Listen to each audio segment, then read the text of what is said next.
Mom and Dad told me there wouldn't be enough room for me at the yearly family get-together vacation, so they asked 118 people to come. Here are the families of 6 of my siblings, in-laws, uncles, and friends. I didn't say a word. I did something. Instead, 9 hours later, my mom was yelling, "So how was the retreat?" asked my friend Mia. Asked if she had anything to say about the eye blinked and asked, "What retreat?" She laughed a little and then tilted her head.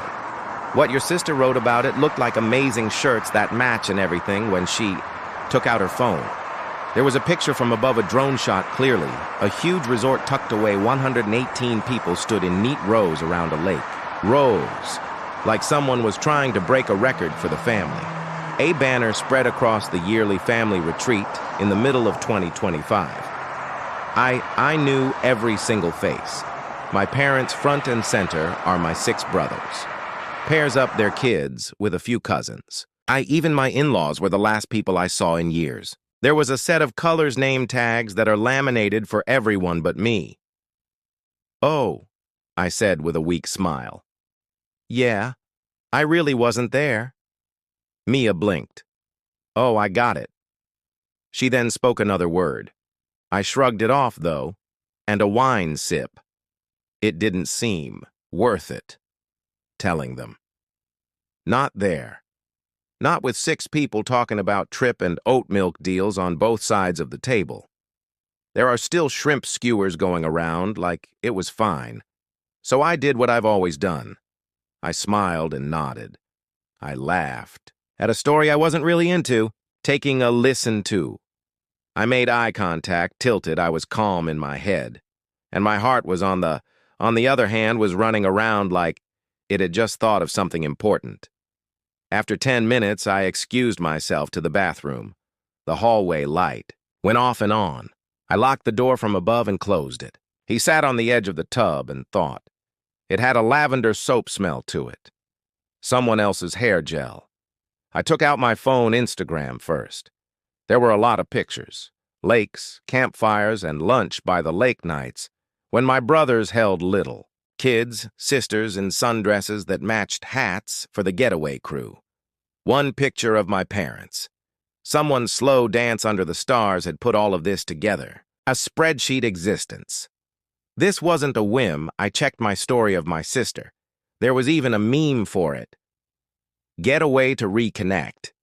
Then I thought of a few weeks ago, I'd made the call my mom out of the blue. "Hey, are we getting ready for the vacation this year?" She sounded rushed. "We're just going to keep not enough room," she said. "Not enough room for everyone." At the time, I didn't give it much thought. She said, "It's so breezy," and I agree. Been taught how to be that quiet middle child, way to not push or take up room. I did not ask any follow-up thoughts. I didn't ask. For dates or who was going, I thought I'd hear if I kept scrolling because something was going on. 118 persons. A group picture of my the lack stood out like a tooth that is missing. The worst part was that this wasn't even you. When I was 10, there was a cousin's birthday party that turned into full for me. I learned when I was 15. The family spent the weekend at a lake house. The group message didn't have my name on it. I used to help put together gift bags. I ironed the stupid t-shirts. But here I was, still shocked and hopeful, I guess. The tears came quickly, so quiet that I didn't cry. That would have seemed too staged. These were tears that come out of nowhere. Out of the blue, before you even know it beginning. Not loud enough to hear, just enough to hurt. There was a knock on the bathroom door. "Are you okay?" Mia's voice took a deep breath and cleared my throat. She paused and said, "Want me to get you?" "Nothing, I'm fine, thanks." I didn't. I stood up after moving for one more minute. I cleaned my face and tried to fix the damage. My makeup had smudged, I used a little to wipe under my eyes with a toilet paper shreds that fell apart right away and laughed a little at I didn't look mad when I looked at myself in the mirror. Or sad, just blank. I shook my head. Back and practiced smiling. Not warm, not fake, just enough to get by. And after that, I went back into the hall. Like my stomach hadn't just dropped through the floor, the dinner party was It was still going strong when someone laughed. A bottle of wine was being opened. Someone was telling me how to do it best. It was time to sit down again. Ate dessert, smiled, and played normally. Something had changed, but no one noticed. I didn't need to explain something deep. I didn't even have to ask them what they did. I didn't know why at the time, but I was going to do something in 24 hours. That would make everything I used to. I thought being alone was something that what took place when you didn't have anyone. It's a lot worse when other people are around, by people, even family, and still feel like a stranger coming into your life. I'm 4th out of 7. That's the middle kid. That's the middle. She forgot she was in the car area, which, by the way, did happen once. Remembering before, I left the parking. I guess it doesn't count.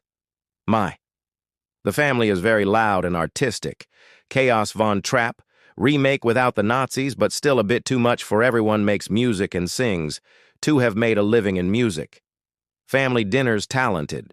People who sang together required shows by the group recorded and put on YouTube. I'm tone deaf. For a while, I didn't know that. When I thought I was okay, I sang in the car's shower hummed along. Day around age 7, I joined in a party choir, and my big sister felt like I had stabbed her with a flute. Clara, she told you that you were shrinking. I had no idea what that meant. But the laughter told me everything I needed to know. Running joke. Clara makes too much noise. Claire, the vibe killer. At one point, my brother made a list and ranked all 7 brothers based on their musical skills. I wasn't on the Ichilabo. Title said, "Some things can't take it easy." I used to try to be funny. That was the last thing I thought of. Might be able to, but my jokes always work. Not funny at all. Dry humor doesn't work well. There are many people in the room who think slapstick is the best kind of comedy. They came up with a word for it. Clara. A joke that no one laughs at. They even did it to each other.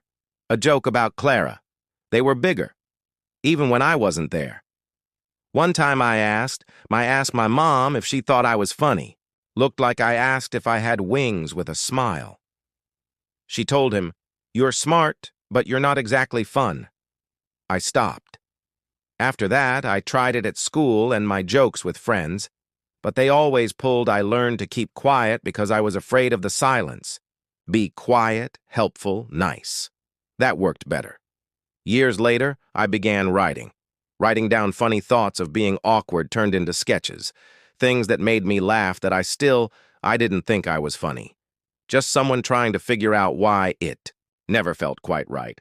Every day I tried to do them, but nothing big open mic night in town. Small setting, not enough light, a mic that crackled if you breathed wrong, but the crowd laughed, nicely, not with pity laughing. Surprised laughter. I became hooked right away. It took months before I told anyone in my family. I had been doing about every so often at that point. Nothing. Getting around the web, nothing big, just real people. Laughs' real sets felt like something I still remember, the day I told you about it. We're hanging out after dinner, and my dad telling the same story 3 times where everyone is doing what they normally do. I cleared my throat. What I've been, some funny things.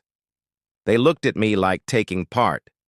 My younger sister asked, "No, stand up, it's a small club, downtown." My brother really laughed, I told them on stage. "Well, it's not a stadium.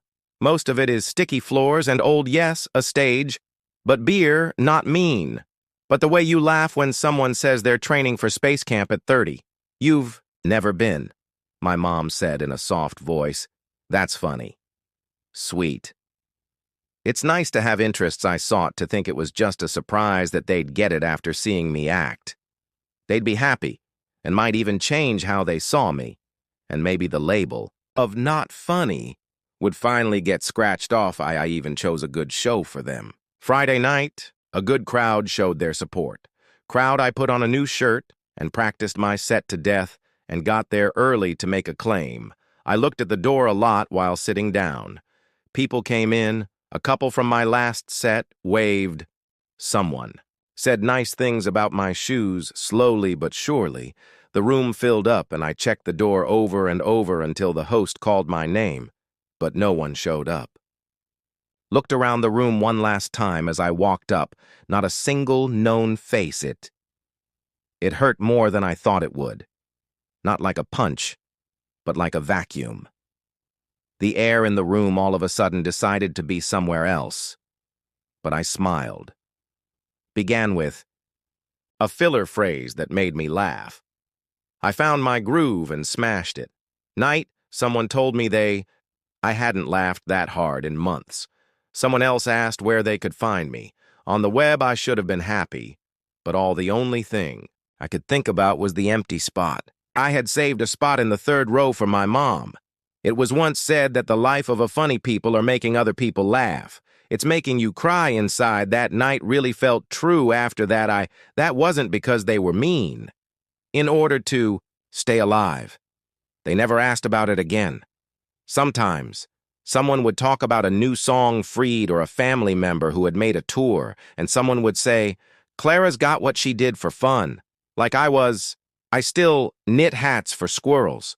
Laughed at their jokes and smiled, but something inside me changed, and I stopped. Stopping in hopes that they'd show up, not thinking about what the joke would be. I didn't plan to do it, though. That's the funny or ironic part, or just the people part.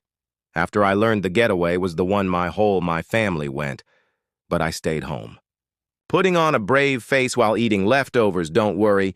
I went home and opened my laptop and 20 minutes of staring at a blinking monitor minutes, and then I wrote something that wasn't my typical funny, not well done, just sincerely. I had a set at the next night. Club, I was going to do what I usually do. My idea is that awkward dating stories, if you put cardboard in water, you get oat milk. Form and how people who say let's circle back deserve their own corner, but when they called my name, I put the notes in my bag and went on. Most entertainers come on stage with something new. I told them over the mic to get ready for stand-up, because their family members made fun of them jokes. I got into comedy because did not at all. They actually made it that Claire used for it. A joke. You know, like an insult from a dad, but worse, it seemed contagious. People laughed so much I kept going to my house if you told it wasn't just a bad joke. It was a full-on crime. I should have had my own movie called The Girl Who Wasn't Funny. That one got cheers. I spoke about how all of my brothers could sing, how even the youngest kids in the family had rhythm, and the fact that I was named an audience member as a family woman without the hype. And then I told me last week I couldn't fit at the yearly family getaway, and then they asked 118 people. That line took a full-on hit. The best thing I did was let it hang in the air for one more second, so I guess there wasn't enough room. Not at the they only care about who they think fits. People cheered as I walked off the stage. I didn't feel like a winner, though. I pulled out a splinter that had been making me mad for years. It hurt, but I could finally breathe. At 7:03 a.m. the next morning, my phone rang. I let it show my mom's name on the screen. Ring it rang over and over again. The fifth time, I mostly picked up she didn't say hello out of morbid interest. She didn't stop. She went right into, she screamed, "How dare you! Someone saw your little show," she said. "They told us what you said," he hissed. "Put us down." Not, "Are you okay?" Not even a sort of question about what I was thinking. Just full speed. Loud and angry. It was a 10-minute set. "I told you I didn't name names." "Have to," she yelled. "Everyone knows who we are. Your brothers have a record to guard us. You're pulling us through the mud because you didn't get what you wanted. Do you mean that I wasn't asked but still sneered? Or are we still acting?" "That didn't happen." She didn't answer. "Do she told you what your brother said? He also said he could lose a job over this, and your sister feels terrible about it. People are calling her fake," she says, "online." "So you mean people believed I saw that she hung up, but I didn't cry?" I wasn't even mad. I felt something cooler than that. Like I'd just been told 100 times that I wasn't as important as the picture. by the group messages began at lunchtime, getting bigger. My sister sent a book-length rant about how she's always been there for me, which was funny because she once told a boyfriend I was stressed out too much.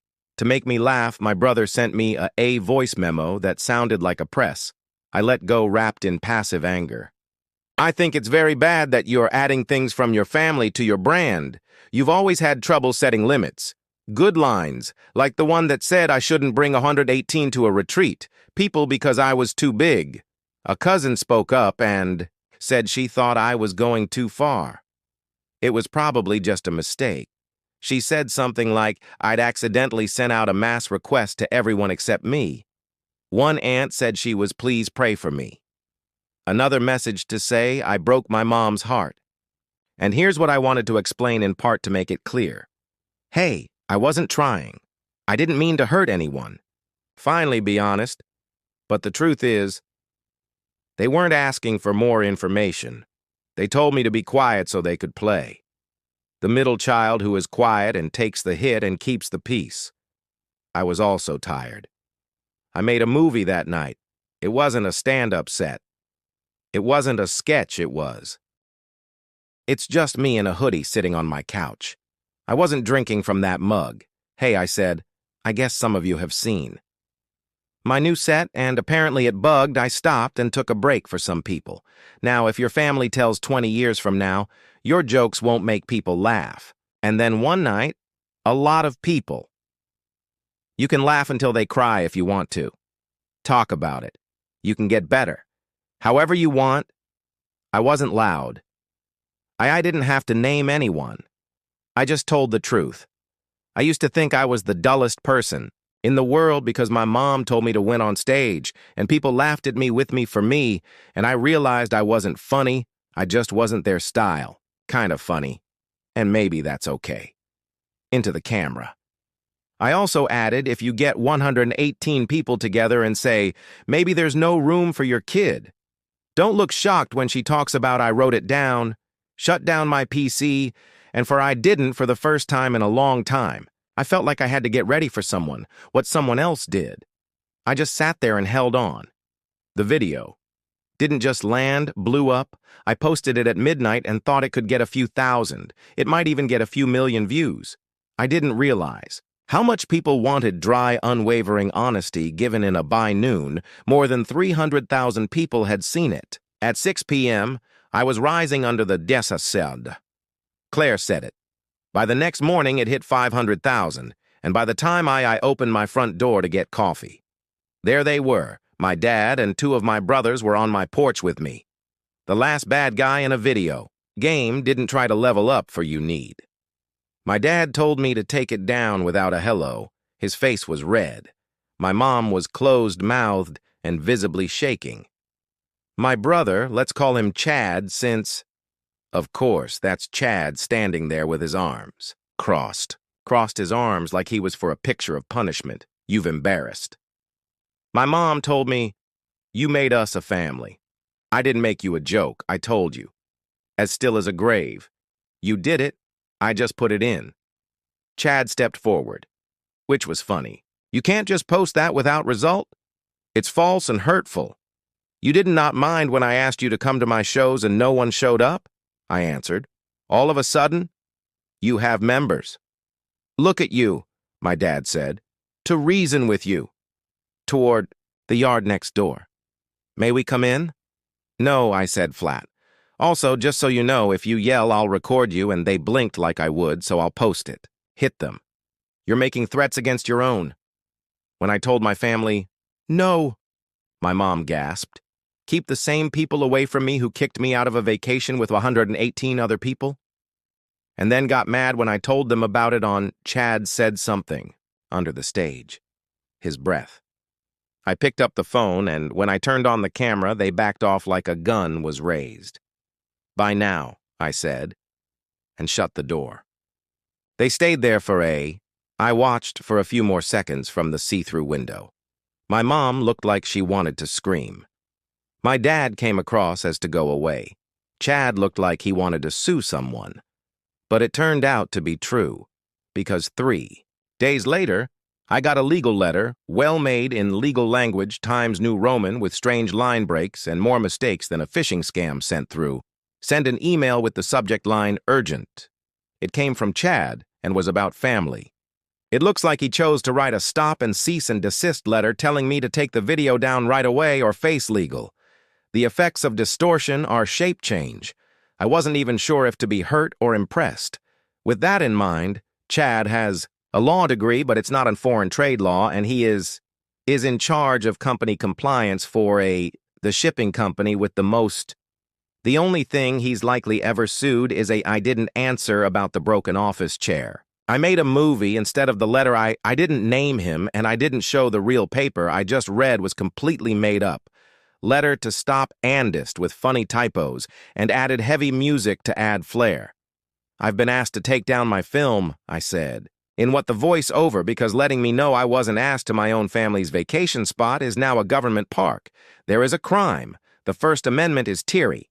The video came out on Thursday. I had 900,000 views and 3 requests for interviews. People liked it even more, so the deadpan approach and the I read out loud a fake name. With all due respect, Chad the Enforcer is cute.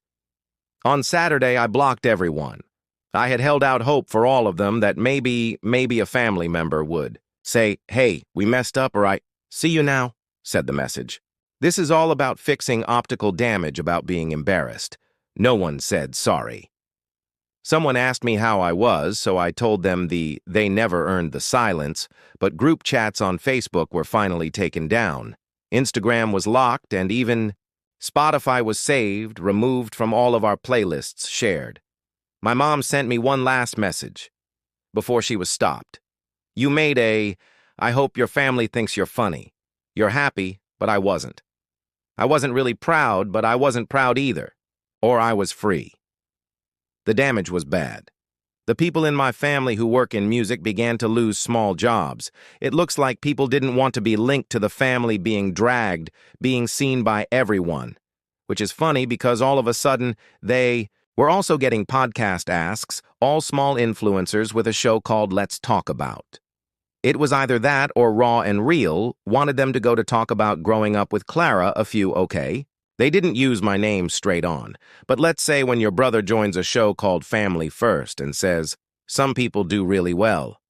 It's not exactly a good idea to play the victim. It's a secret who he means. People on YouTube did what they do best. Someone looked through my mom's Facebook and found it. Someone else saw the name of the resort on a cousin's tagged picture and linked the dots. Soon, some artists began getting in touch with family. One went to their house to ask for comment. After 2 weeks, my dad sold the house. The stated reason was cutting back, but we both know better moved to a different place without a fuss. One of my sister deleted her social media accounts. Another put up a hazy message about taking a break from public life. I didn't say, in other words. I didn't party or throw I kept making movies all night, not about them, at least not straight up stories and thoughts. It's the kind of things that helped people feel seen. I heard them laugh and saw the thoughts. I saw something I didn't get.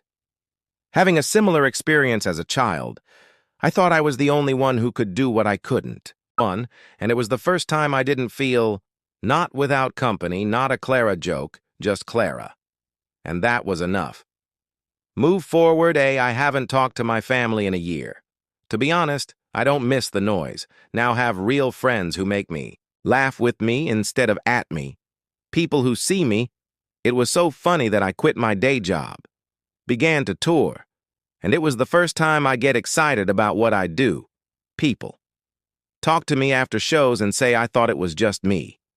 It's never just me. I still wonder sometimes if I did the right thing or did I go too far? Share your thoughts below, and if you want, for more stories like this, don't forget to sign up for updates and press the bell icon.